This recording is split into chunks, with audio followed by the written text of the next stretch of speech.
Thank you so much, and thank you everyone for joining us today. It would be an understatement to say that we've been through an eventful year, from the COVID pandemic to supply chain disruptions and now rising inflation combined with war in Ukraine. We're facing a confluence of factors that are making many economists and analysts work overtime in order to make sense of it all.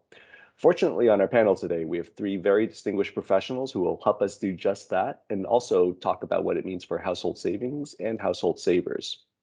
Ramzi Khleif is the general manager of StashAway MENA. Sharmila Whelan joins us from London, where she's the deputy chief economist for Aletheia Capital. And lastly, we have Anthony Scaramucci, founder and managing partner of Skybridge. As for myself, my name is Han Yik, currently managing partner of an investment advisory company called Strategic Focus Investments and formerly head of institutional investors for the World Economic Forum. Thank you all for joining us. We're going to have a lot to discuss, and I think I've reached out to all of you. We're going to tweak it a little bit. I think our topic initially was quantitative easing and low interest rates and what that means for savers. But I always like to look ahead. I think that's those insights will be a little bit more informative for our audience. And as I mentioned, the top where we find ourselves is in a very different place than where we were a year ago in terms of the interest rate environment and in terms of the risks that we're facing.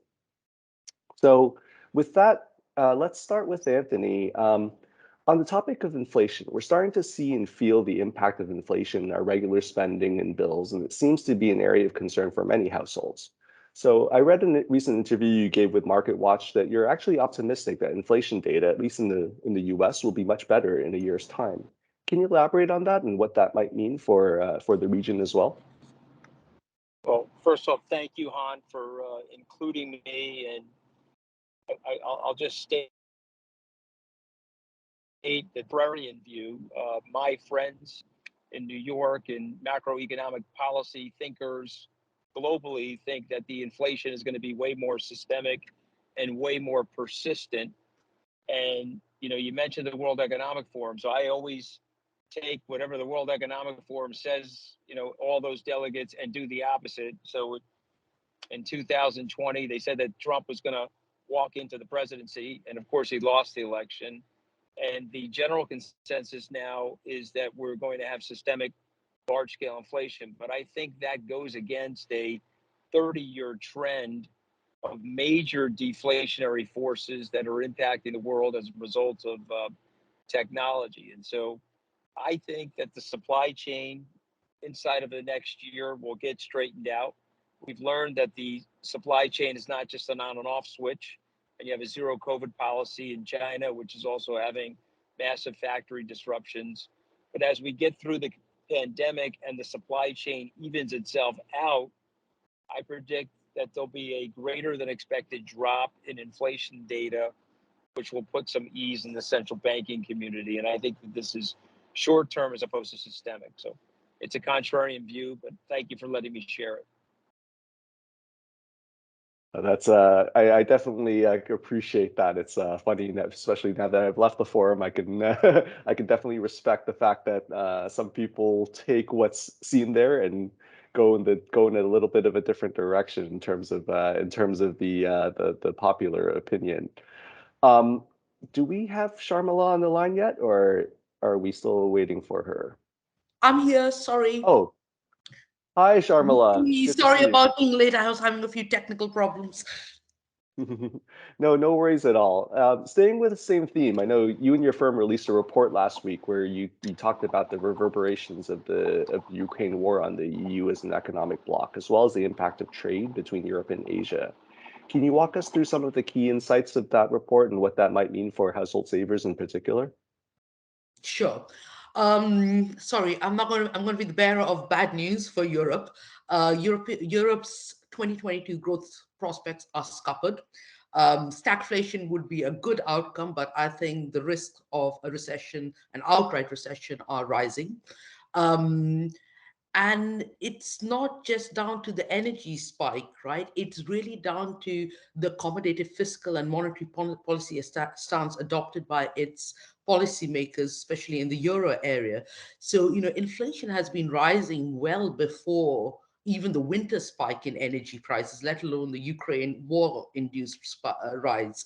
And real incomes have been declining and households struggling to meet the higher cost of living. So if you take Italian and German real wages, workers' take-home pay, that peaked in the third quarter of 2020 and is now falling in absolute terms. And it's just not households that are in dire straits, it's also corporates, right? Because you can see that profit margins on under squeeze, and a proxy for which you can see is the gap between producer prices and consumer prices, i.e., what they're paying for imports and producing goods versus what they are being able to charge final consumers.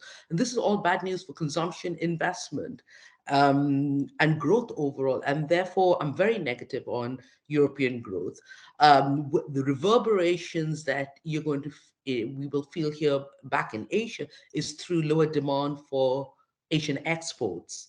Asia, isn't particularly exposed to Europe as a destination market. The share of Asian exports going to Europe has declined over the last decade. But it's yet another drag on overall export growth that has been slowing since March last year. And in what is already shaping up to be a very, very difficult year economically for the world at large. Great, thank you, Sharmila. Definitely sobering news in terms of the outlook for Europe. Ramzi, I wanted to turn to you next and do a deeper dive into the Arab region, given that we are talking at the Arab Household Savings Conference. Your firm deals directly with household savers and household savings and investments. In the past year, how have you felt in terms of the impact of the low interest rate environment in the MENA region on savers, both on their investment behavior and in actual outcomes? Yeah, so thanks, Han, for that. And yeah, I think it's important to see that how this impacts the end user, right? So from what we've seen, behaviors driven by the interest is that the lower interest rates is that people tended to move more into equities and to be invested in products that kind of are able to yield higher returns for them. Because if you're keeping your money in the bank, it's really not generating anything for you in kind of real terms. And if anything, it's negative because of the inflation. So you need to try to keep up with that. And so keeping in fixed deposits or money market funds and things like that becomes a lot less attractive. And you've seen a massive kind of growth in global equities, especially in the US equities over the last year. I mean, now in 2022, obviously things got a little bit different, a lot more volatile because of a lot of external factors in play. But low interest rates typically move people towards that. And the other thing that a lot of people did to take advantage of is loans become then cheaper as well. So if you had the aspiration to own your own home or invest in property or things like that, and you need or are able to take out a mortgage, then that becomes a lot more affordable, and you can lock in lower interest rates for fixed periods, whether it's anywhere from 1 to 5 years or longer in some cases, depending on your geography. And so in the UAE specifically, over the past year, we've seen a massive growth in kind of real estate transactions and real estate valuations. So a lot of households have also been taking their savings and investing it in a number of different asset classes, whether it is real estate or in publicly traded markets or others. And so we see that kind of continuing to happen. And then, not to get ahead, but obviously with now increased volatility and higher inflation, at least even if it is just in the short run, different people have different views, but that's going to change behaviors again as well.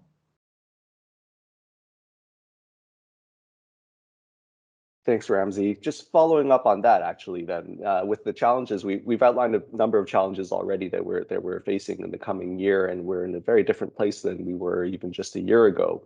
So, as you mentioned, interest rates are rising now. We have inflation. We have all these, we have uncertainty in the energy markets. What do you see as a major challenge for households in the coming year from a savings and investment perspective?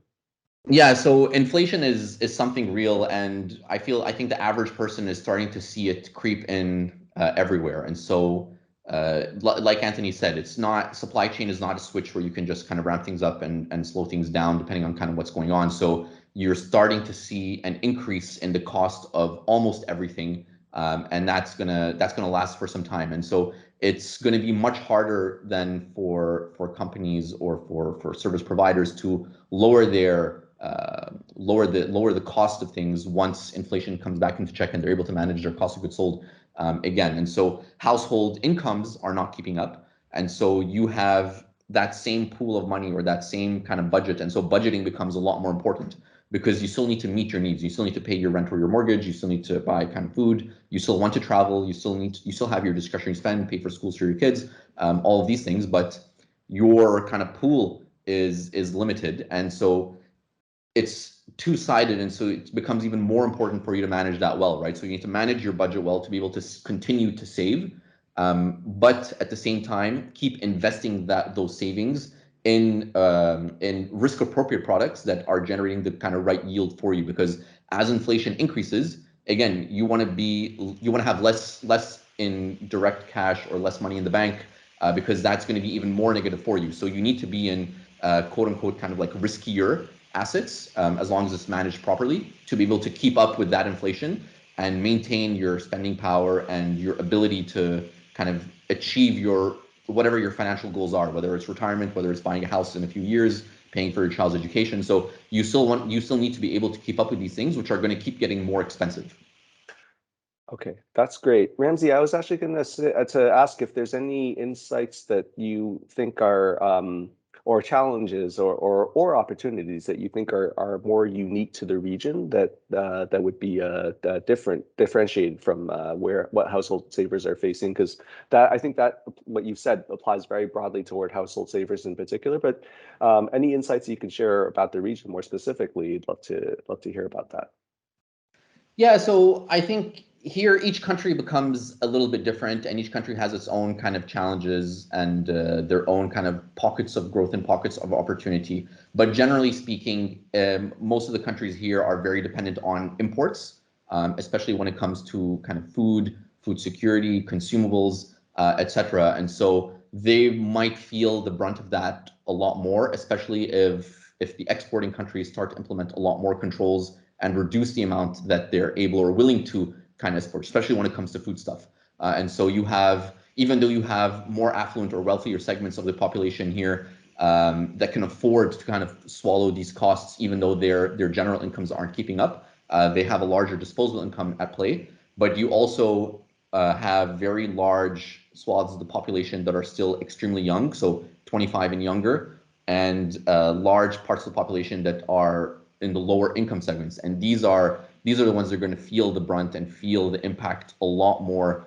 And you have a large part of that population like that spread throughout the Middle East. So governments are going to need to play a role in kind of securing that food stuff, making sure that kind of costs stay in check. Ramadan is coming up now around the corner, and obviously, so you are fasting, but food and kind of generosity and giving and charitable is a big part of that. And so if you can no longer afford to do the things that you would like to do or that are meaningful to you, it makes it more challenging and more frustrating for people. So it's going to be a combination of individuals and families kind of managing their expectations, managing their finances a lot more prudently, and governments playing their role in making sure that they still have food security, they still have energy security, they still have kind of all these things, and making sure that, generally speaking, the security situation stays stable and well throughout the region as well, so that you don't have further disruption or flight of capital as well, which would kind of exacerbate things.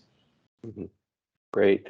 I'm actually going to jump back to Anthony, if that's okay. I know I had Sharmila next in terms of the flow I shared before. But Anthony, following up on Ramzi's comments, I know you've worn many hats, and one of them is your time at the Exim Bank. And since we're talking about exports, imports, and I know you have always fascinating insights in terms of the global situation. Wondering if there's anything you want to react to, or any insights you might want to share in terms of how you see the trade situation.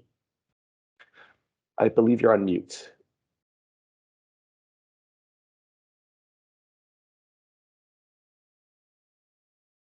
Sorry about that. I fat fingered there, but I appreciate Ramzi's point of view, and he obviously has an informed point of view. So I always want to retest the way we think. And I've been humbled by markets and humbled by life. And Han, if you ever having a bad day, I just want you to imagine me getting fired from the White House. Okay, I guarantee you that was a really bad day. You can always call me up and I'll cheer you up. And so I've been humbled. So I don't want to speak in absolutes. But when I look at the bond market and I see that there are negative real rates in the United States. And so let's just look at the 10-year, and just for the sake of this argument, I know it's moving around a lot. Let's call it a 230 10-year for the sake of this argument. And inflation, if it's roughly 7.5%, let's say that we have roughly minus 5% negative rates.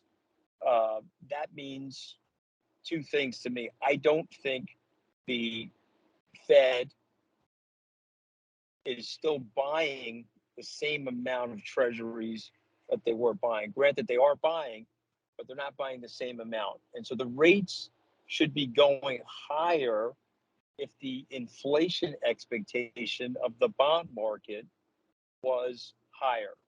Now we can't say that they've done quantitative tightening, because if you look at the numbers on Bloomberg, they definitely haven't done quantitative tightening, but they have stopped buying at the same level that they were buying at the beginning of the pandemic. And so to me, that would imply the rates should be at least 100 basis points higher, meaning the market, the bond vigilantes, if you will, would force up the interest rates in the market.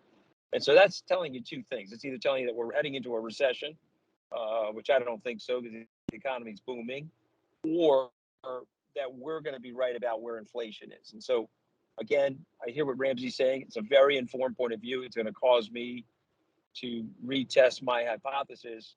But I guess my question back to Ramzi and maybe Sharmila about the bond market. Am I wrong about my analysis associated with the bond market? Sharmila, would you like to react? Very good points raised by Anthony as well as Ramzi. Anthony, I have to say that I'm a lot more negative than you, or a lot more bearish about the global economy, and that includes the US and as well as Europe, right? If the Fed, first of all, I don't believe that the Fed is going to be able to deliver on the 6 interest rate hikes that they're talking about, every meeting through the end of the year, continuing into next year. The Fed's fund raise rising by 175 basis points, because I think growth will be slowing very, very sharply in the second half of the year. And I think, while Europe, the risk of outright recession is much higher, and I think they will go into recession. I think the US also faces that similar risk of recession, right? And this whole exogenous shock of energy prices going up, it's not going to be resolved soon. Simply when you look at oil and supply, reorientation and replacing Russian gas and oil, it's not that easy, right? As much as Germany's talking about building, for instance, 2 LNG terminals. In my former life, I worked for BP. I can tell you, building an LNG terminal takes about 3 to 5 years, right? The US Fed is raising interest rates, but let's not forget how much liquidity is sloshing around in the system, right? The Fed's balance sheet today is 114% bigger than it was on the eve of the pandemic. The ECB's balance sheet is 91% bigger than it was on the eve of the pandemic. And if you believe, as I do, that inflation is everywhere and always a monetary phenomena, and price will be the equilibrating factor between supply and demand pressures, then inflation is here to stay for a while. You might see some drop off in inflation next year, but my firm belief for a while, and this is since last year before all the war, is that inflation in the post-crisis, post-COVID world is going to be higher than in the pre-COVID world for a number of structural reasons, including the monetary policy accommodation. And that's going to is going to bear down on growth globally in the US, Europe. I think, and in the energy crisis, of course, the countries that are most at risk are oil exporters, sorry, oil importers and consuming countries, which is, Asia, Europe, and most of the advanced world, right? The countries that are best positioned is actually where you guys are sitting in the Middle East, right? Because you're an oil producing and importing country. Of course, there's the risk of inflation rising, which it already is, and how far it rises depends upon the degree of monetary accommodation within these countries. But honestly, I'd rather be a household in the Middle East than in the UK. I can tell you, my utility bills have gone up 30% since 35% since December. Is going to rise another 50% in April and another 30% in August. So, as a saver, you know, savings are under pressure for households across the world, but sitting in the Middle East in an oil exporting, producing country, you're much better off. You've actually got investment options. The rest of the world has got very little, by the end of the year, is going to have very little to save, let alone spend on discretionary spending. That's definitely sobering. I know in terms of just, I'm not the only one, but with rising gas prices, just filling up a car just costs so much more than before. But Sharmila, to do a deeper dive, you released some really insightful reports over the past 2 weeks that analyze some of the ramifications of the impact of the war on oil and gas prices and oil and gas imports as well. We're going on the second month of the war. Unfortunately, not sure if there's any end in sight. Do you have any thoughts on what that might mean in the coming months, and either globally, Europe and Asia specifically, or in the region? Just any insights you could share from that Yeah, perspective. so Great. The spike in energy prices, we take oil, right? And it's been quite interesting looking at the numbers on a historical basis. If you look at oil prices in money of the day, it's the highest since 1968. If you look at it in real terms, oil prices are still about 12% off the peak reached in 2011 during the Arab Spring, and about 2.7% off the peak that it reached after the Iranian Revolution. But oil prices are high, and then you got to look. Coming back to that point about, are you an oil importer and consumer, or are you an oil exporter? And then within your country, what is your energy mix? So speaking for Asia, I mean, Asia imports 99% of its oil, right? Its dependence on Russian oil is low, but it imports 99% of oil. If you look at gas, they on aggregate they import about 44%, right? Um, but and you look at the CPI, the consumer price index basket of goods and services. Direct spending on energy by households is not particularly high. It's like less than a third of what they spend on food.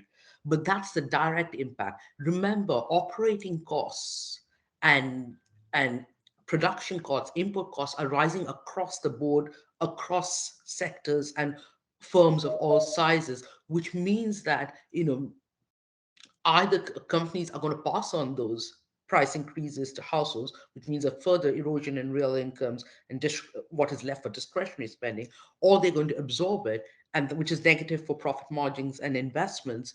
So and then again, there's a direct impact of how dependent are you on energy imports, etc.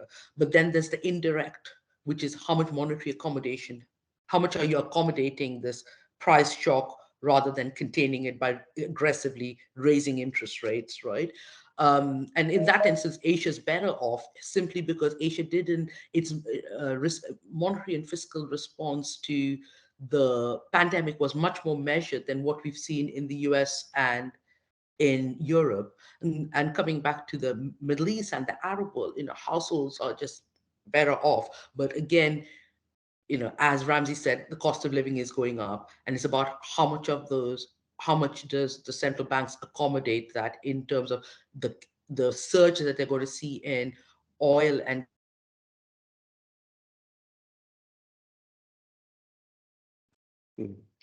Sharmila, I don't know if you're still there. I can't hear you, at least. ooh. Oh, there you go. I can hear you now. Oh, Just sorry. Did you get all of that, or did I just? No, just the last, your last sentence was cut off a little bit. That's all. I think you're back. So so one of the things it's great that we have the virtual platform, and it's so great to be able to connect with all you, even though we're all sitting in different parts of the world right now. But one of the things I miss about being in person again is the ability to have more spontaneous dialogue. I'm going to try to preserve that in some way. I want to let Ramzi and Anthony, if you guys have any reactions to anything that Sharmila just said, please feel free to unmute and chime in before I pose the next question.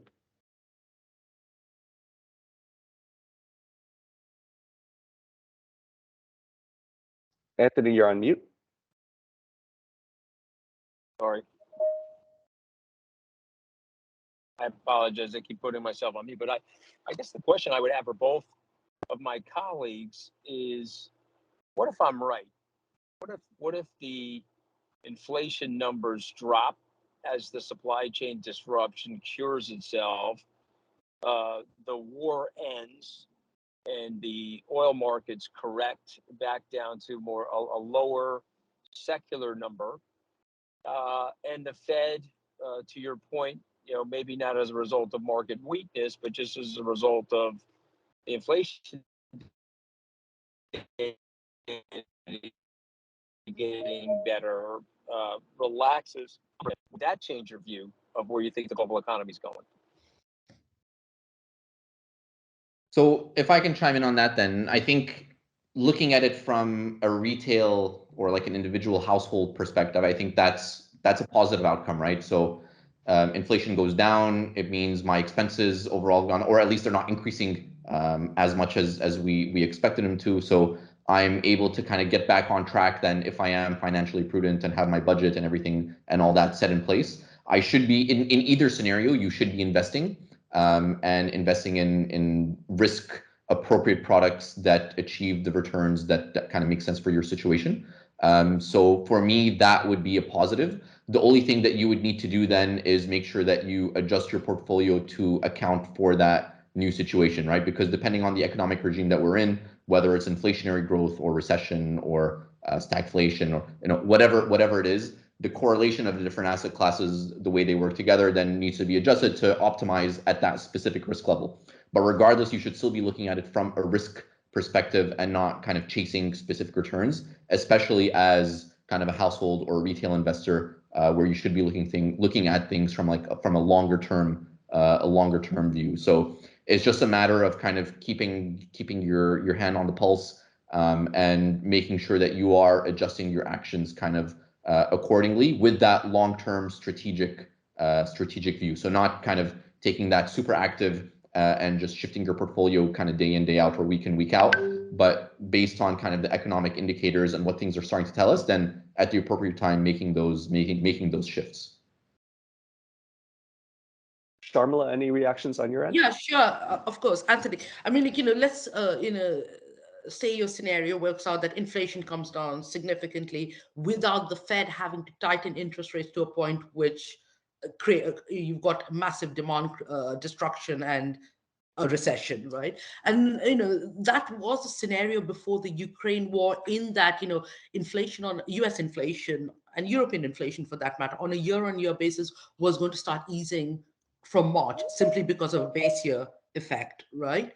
But even then I was arguing for stagflation, and my point is that the transitory element, and let's say this war has caused the spike hikes are transitory. Even after these transitory price increases fall out of the equation, inflation will be higher in the post-COVID world rather than the pre-COVID world, for putting aside all the factors that we've already discussed.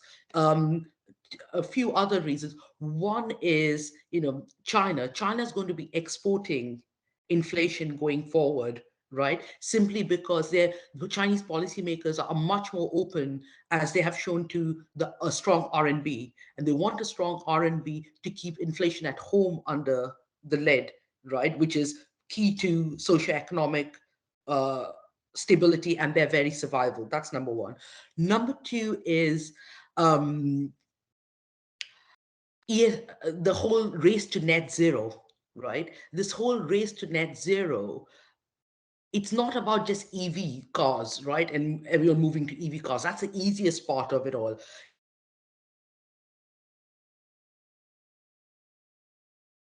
Which is going to add to underlying price pressures across the board.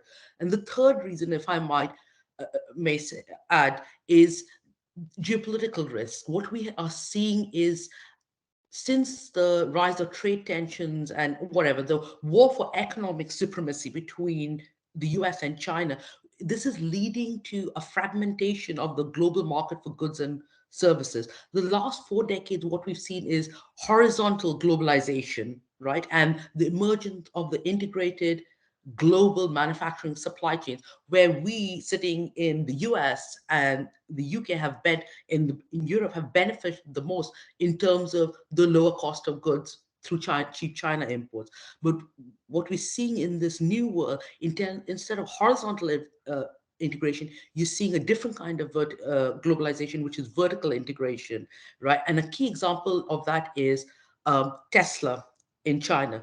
Tesla's factory in Shanghai is totally vertically integrated, right? So that means going forward, we in the West are going to benefit less from cheaper goods from abroad, and particularly in China. So for me, the inflation is going to be higher. You add to this the debt levels, the corporate and uh, public debt levels in the US and Europe, which now is significantly higher than on the eve of the global financial crisis. And to me, is you're looking at an environment of higher inflation and very lackluster growth, which brings you on to where do you invest? And to me, it has to be real assets. And right now in the energy crisis, if we believe there isn't going to be, discretionary spending is going to be under pressure among households, then you're looking at consumer staples, commodities, food, energy, and bonds if you're just looking at yields, right?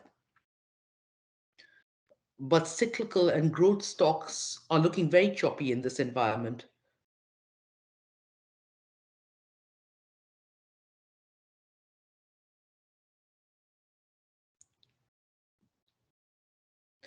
I'm very happy for pushback on that or thoughts about where to invest, because I too am grappling with where do I put my money. I think as we all are, right? That's the $1 million or $1 trillion question, let's just say.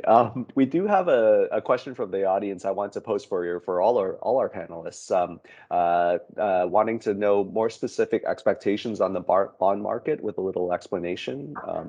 I don't know, Sharmila, since you have the mic right now, you can start, and then I'll move on to Anthony and Ramzi.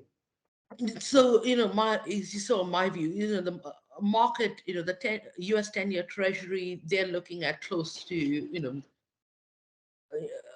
a 175 basis point increase from here onwards, right? My view is the Fed is going to struggle to deliver that.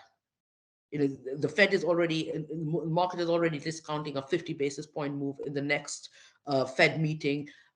You might get that, but a whole 175 to 200 basis points by the end of this year, I don't see them delivering. The ECB market is discounting 2 rate rises towards the end of this year. I think the ECB at best will deliver 1, and even that is unlikely, because the ECB is much more worried about growth than inflation.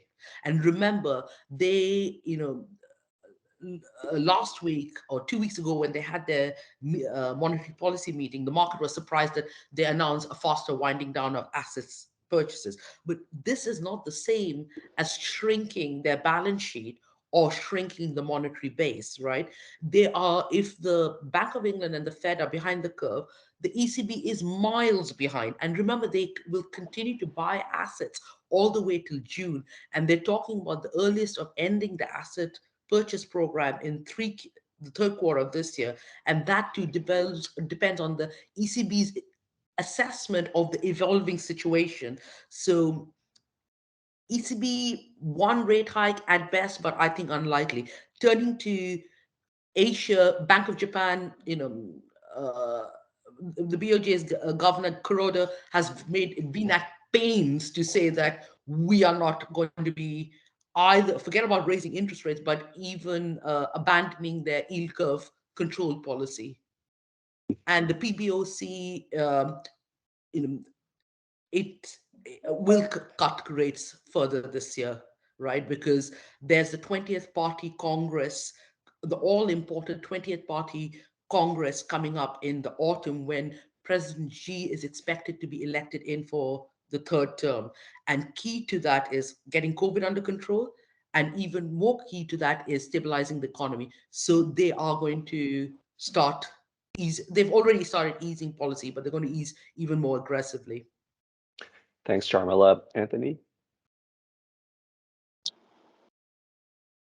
Listen, I respect Sharmila a great deal. So again, like I said, I'm willing to consider everything that she's saying. I guess, and maybe I've got too much growth stock investing, maybe, and I'm just looking at top line growth for a number of these companies, and I see their top line growth sustaining themselves over the next 12 to 18 months. And so I'm also, and again, I could be wrong, but when you study the last pandemic, we boomed out of the last pandemic. There was tremendous amounts of pent-up consumerism and pent-up demand.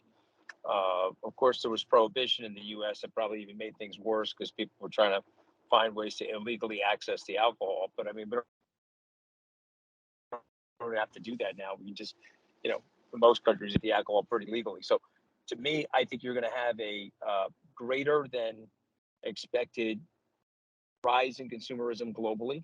And I think at the same time, you're going to have this correction in the supply chain. So I didn't like the war, and none of us like it. I don't want to go from the pandemic right into the 1930s. I'd like to catch the roaring 20s in between the pandemic and getting right into the 1930s. But I think we can get there.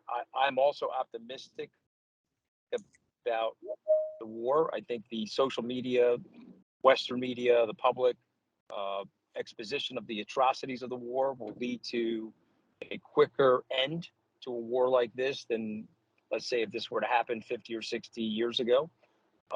And so I think we could be sitting here by early summer.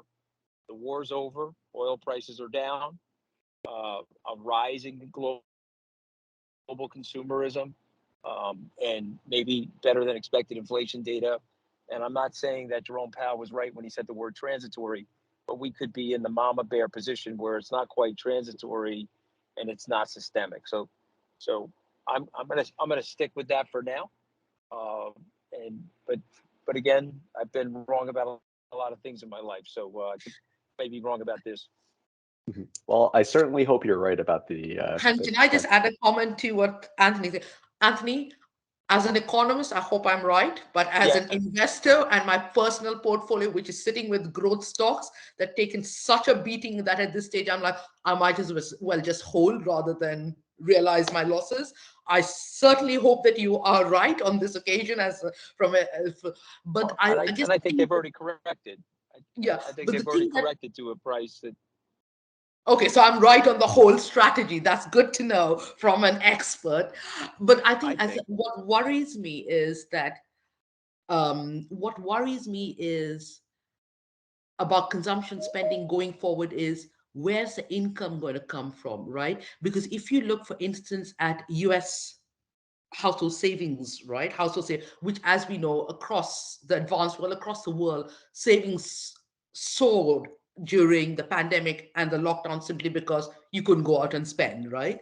But what has struck me is how quickly those savings have been demolished by the rise in the cost of living. So if you take the US, for instance, the household savings rate peaked in the second quarter of last year at 23%, right? By the fourth quarter, household savings had declined to 13% of disposable income, right? If you look at the US in terms of not real disposable income, just nominal disposable income, as well as personal savings, right? They've been following in absolute terms for the 3 quarters to the final quarter of last year. So that's what worries me, is that there's going to be very little left in terms of to spend on discretionary and to support this uh, consume, a strong, sustainable rebound in consumption spending. Okay, you'll see some rebound, but what we're looking for is a sustainable rebound in both consumption and investment, and therefore a sustainable upturn in the business cycle. And for me, it's difficult to see that, even as I'm holding on to growth stocks, which I wasn't able to sell in time. I did a lot of it, but yeah. I do want to give Ramzi a chance to react too, and I do want to Sorry, also I'm just hogging the conversation. Sorry, guys. no worries at all. And also, I think just wanted to steer a little bit back towards the I think the audience question was on bond market expectations specifically. So Ramzi, if you have some thoughts on what you think that means for Arab household savers, that would be great. Yeah, so I think the important thing to remember then is it's extremely difficult, if not impossible, to predict with certainty kind of what's going to happen into the future, especially when it comes to financial markets. And so you're always going to have differing points of view. So the only thing that you can really do is make sure that you have a well-diversified portfolio that includes exposure to bonds, to equities, to real estate, to commodities, et cetera, et cetera. And so you want to make sure that you have that balanced approach to, depending on whatever that outcome is, you're still able to achieve those pockets of growth, or tap into those kind of certain pockets of growth, because there's no way that all of your bets are going to hit, and you're going to make money on everything that you do invest in, right? So you have that uncertainty, you have that level of unknown. What you want to do is minimize the unknown unknowns, which due to the pandemic, due to what's happening now in Ukraine, those unknown variables are increasing. And so you just want to make sure that you have a well-diversified portfolio, and bonds will play a part in that. So I don't think I'm going to share kind of our specific view on what's going to happen with the bond market. There's also U.S. bonds, international bonds, government bonds, corporate bonds. So each one is kind of react in a slightly different way. The important thing is to make sure that you have that exposure and that diversified portfolio, regardless of what the outcome is going to be. Great. I think one of we might be coming up to the end of our time. So one thing I always like to do is end on an optimistic note. I know, Anthony, you've had some you have quite a bit of optimism in terms of your views. But if there's in 2 minutes, maybe if you can each share what are the key opportunities for savers that you see in the coming months or in the coming year even, and so what are the key takeaways that you would want our audience to leave with? Anthony, if you want to start. So, I guess I would say to everybody that you got to take a little bit of your net worth or a little bit of your portfolio allocation and look towards fintech and the blockchain, because ultimately we have to understand it. If you may not like it, you may be in the Warren Buffett camp, where you think it's rat poison, or Charlie Munger, who says it's the worst thing that ever happened to the civilization. But I think those are by and large uninformed views of it. Everybody that I know that I received the homework in the blockchain, whether it's Ray Dalio, Steve Cohen, Dan Lowe, Stanley Druckenmiller. I could name people in my hedge fund portfolio that aspire to be like and think like. Every one of them that does homework has owned a piece of the blockchain. If you're worried about inflation, I don't think the blockchain is necessarily, or cryptocurrencies like Bitcoin are an inflation hedge. They're just too early. The adoption cycle is too early. But I do think owning a piece of this going forward, I think this is something that you're going to want to be a part of. And I'm just encouraging people in a spirit of optimism to do more homework on it.